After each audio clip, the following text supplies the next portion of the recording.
कापला, त्यानंतर याच्यावर झेंडूची लागवड केली आणि पावणे 45 दिवसामध्ये आता झेंडूचं उत्पन्न चालू होणार आहे. म्हणजे आणि ज्यांनी शेजारच्या शेतकऱ्यांनी हा कापूस कापला नाही त्यांच्या शेतामध्ये बोंड आलंय, हिवाळी बोंड आलंय, पण त्या बोंडामध्ये 95% अधिकाऱ्याच्या म्हणण्याप्रमाणे तिथे बोंडअळी आहे.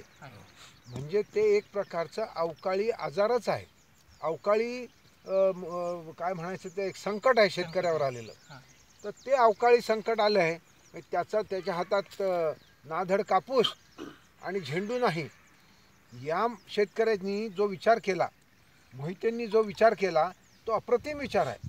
की तो विचार काय केला की ह्याचं हाव न ठेवता बोंडअळी याच्या आतमध्येच हा कापूस कापून टाकला आणि त्यांनी झेंडू लावला आणि त्यांना मशागत काहीच करायची नव्हती.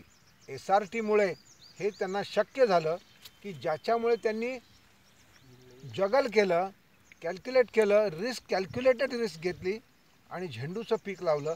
त्यामुळे आता त्यांचं कापूस त्यांना जो मिळाला तो मिनिमम मिळाला, पण तरी त्यावेळच्या परिस्थितीमधल्या शेतकऱ्यांच्या मनाने त्यांना जास्तच कापूस मिळाला. म्हणजे कापूस पण मिळाला, अधिक त्यांचं आता 45 दिवसामध्ये झेंडूचं उत्पन्न सुरू होणार आहे. फार सुंदर विचार केला. आणि या सगळ्यामध्ये ही विविधता जी पिकांची आहे त्यामुळे त्यांची जमीन जी सशक्त होणार आहे ती परिस्थिती आणखीनच त्यांच्यासाठी लाभदायी आहे. फार महत्त्वाची गोष्ट तुम्ही मोहितेजी केलेलं आहे.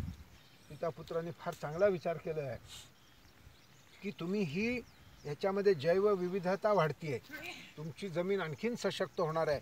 तुमच्या जमिनीमध्ये जे रोग जंतू जे होते सगळे ते पण ह्या झेंडूमुळे पळून जाणार आहेत.